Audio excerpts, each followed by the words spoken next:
Hello everyone and welcome back to Jacqs Scraps. Thanks for joining me today. I have a special project to share with you today for Country Craft Creations Country Corner newsletter in November.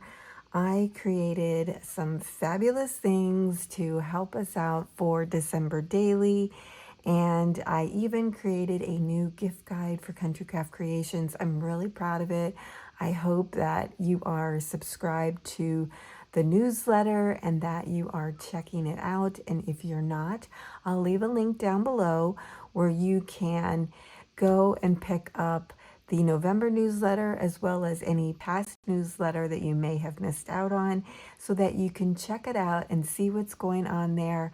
I have a printable included in each of the newsletters, and it's really fun to be part of that, and I'm just really excited to share it with you. I'll also leave a link to the website so that you can sign up and get it delivered right to your inbox. But today I wanted to come on and share with you that included in the newsletter is a link to a blog that I created on December Daily, and I describe what it is. I talk about how it works, and that might be of interest to you as well if you are a newcomer to December Daily. So that will be linked also. On that blog post, you will find a link to create a December Daily Advent Calendar of prompts. Now, in December, Tamra, who is the owner of Country Craft Creations, is going to be posting one of these images a day for us to open and read the prompt, and then that will be our story for the day that we capture. That's a fun way to do December Daily. So I will also leave a link to the Scrapbookers of Country Craft Creations Facebook page, where all of this will be taking place throughout December. It's a great community. There are lots of free items as well as free tutorials. There is an entire design team dedicated to Country Craft Creations, and we bring you all kinds of goodies. Tamra is doing a video tutorial on how to create this by hand. I'm going to show you how to recreate this using cut files, and this is the finished project. So the finished size for me is 6 3/4 by 8 3/4. However, if you create this by hand, it will be 8.5 by 11. We are going to be using cut files, and I'm uploading them to Cricut Design Space, and I will show you step by step on how to do that to get to this part. So see, under the icons, you can see a prompt underneath that. Super fun. I love this idea, and I actually am enjoying the smaller size than the 8.5 by 11 because this is tuckable into our albums. You could even probably make this smaller if you'd like. So in the file that you're going to need to download, you'll find 3 files. One is one of just rectangles, the one has prompts, and then the other one has the icons. We're going to be using all 3 of these to create this advent calendar of prompts with openable doors. So fun. Okay, let's go to Cricut Design Space and I'll show you how to do it. I'm going to show you how to cut the advent calendar using Cricut Design Space. So the first thing you want to do is open up Design Space and have a blank canvas. We're going to click on Upload in the lower left-hand corner and click on Upload Image. Now, if you've followed me for a while, you know that I like to drag and drop my files, but you can click on Browse to locate the file that way. So the first thing I'm going to upload is the blank page that just has the diagram. You will get a message up here at the top as you saw. Just ignore it. Hit continue in the lower right hand corner, and you can change the name, add tags, and put it in a collection, or just hit upload. And it will import at 8.5 by 11. That's fine, just leave it that way for now. I'm going to make sure I have this at 0 and 0 though. Next, we're going to click Upload, and we're going to hit Upload Image again. I'm going to now drag in the icons page and click Continue. Continue again. Here you want to click on Flat Graphic because this is just going to be a print and then cut. Hit Continue in the lower right hand corner. Again, you have these options on the left, or click Upload.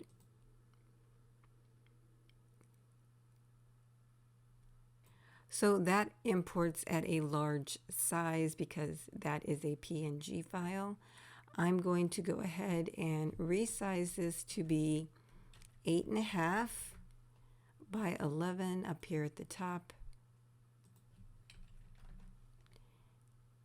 And then I'm going to come over to the More area, click that, and I'm going to change the position to 0 and 0.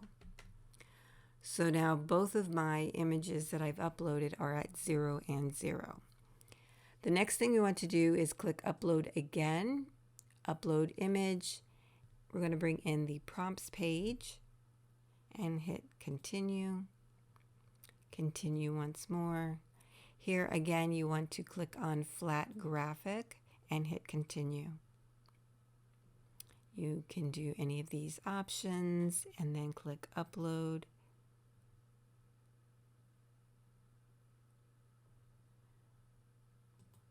This, as you notice, also comes in at a different size than 8.5 by 11.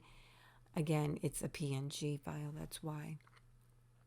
So up here in the sizing area, we want to change this to be 8.5 by 11. And I do take off those little points, even though it's minuscule. For this, we're going to just set this one aside for a moment. Now that we have all three of our images on Cricut Design Space, I'll go ahead and make this a little bit bigger. You'll notice over here in the Layers panel on the right that we do have some little exclamations telling us that there is something that we need to take care of before going any further to make the project. Well, there are actually several steps that we need to do. So let's first click on the top file, and that's the prompts. And we want to resize this to be 6.761, and then that should automatically bring your height to 8.75. Now it does give us a low resolution error, but it was made at a high quality print, so I'm not quite sure why we're getting that error. So just ignore it because it does print out beautifully, so don't worry about it. The next file that needs attention is the Advent Calendar of Prompts. It's the icons page is what I call it. And we can resize this and the graphic underneath it at the same time. So right now I'm just going to click on Arrange and move this to the back. And now we have the rectangle page. Over in the right-hand Layers panel, click the arrow, and then click the arrow on the first item here. And you're going to see all of the images that help to create these little rectangles. When you see the one with all of these lines going vertical, there should be, I think, 5. Click on that. Go up to the operations area, and we're going to click the down arrow and score. Now I'm going to click off that image so that you can see all of the score lines are now on our rectangles. The rest we want to cut because these are going to be little doors. So what we need to do now is attach these score lines with the base page. So I'm going to come back over here to the Layers panel, and I'm going to click on that top element. and it selected all of those images, and I'm going to click attach down here in the right hand corner. The next thing I want to do is actually select both of these images. So if we look in the right hand layers panel, you're going to have the attach, which is actually the rectangle page, and then we're going to have the icon page. We want to resize those to 6.761, and then the height will be 8.75. I think when I made this the first time, I attached these two pages as well. So go ahead and click attach down here in the lower right hand corner, and now we can make.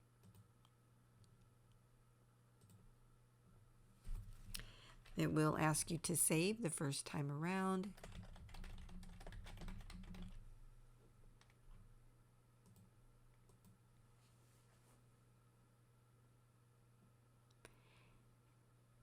Now it will bring up the file, and what you're going to see is the file that's on top, and that's the rectangles. But don't worry, both of the images are there. So what you want to do is hit continue in the right hand corner, and we're going to print the icon page. So as you can see, that comes up. I'm going to click the use system dialog so that I can go and change my printer settings. I like to click on preferences and change my setting to print on a premium presentation paper. But if you have glossy photo paper or anything like that, feel free to pick any of those that best meet your needs. And I'm going to click on OK and print. When that's done printing, you want to select the base material that you selected to use. I used a heavy cardstock, Neenah cardstock. And then the first thing you want to do is load the scoring wheel. Again, if it says double, it's okay. You can use the single if that's all you have. Cricut does not know the difference. And then you're going to load the paper that we just printed of the icons onto your Cricut mat and put that in your machine for the little doors to be scored and cut. When that one's done cutting, the next thing you want to do is to print and cut the next item. So we're going to click send it to printer, and you see that the prompts come up. I'm going to again use the dialog box, check my preferences, and then I'll cut that out as well.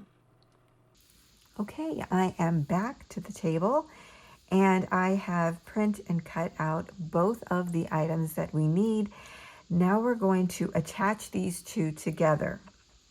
Now this really is the easy part once you go through the workings of Cricut Design Space and to get it to cut our little doors. And when I pull this off the mat, the first thing I do is check to see if they're openable. As you can see, sometimes they do get stuck. And I think that really is just a matter of how Cricut cuts, because I have gone through and made my cut lines longer to avoid this, and it still happens. So all you really got to do is just give it a little pull and it opens right up. It's really not that big of a deal. So I just make sure that they open before gluing it down, because I think it'll be easier. There we go. These are all good now. All we really do is add adhesive to the top area here, down the two sides, down the bottom, and in between each of these rectangles, like that, okay? I do have a diagram included with the files that you can download for this project. Now all we do is line this up on top of our prompts page. They should line right up, but what I'm going to do is check the first door and maybe come down here and check another one to see if it's all lining up and it looks good. Let's check this one. Yep.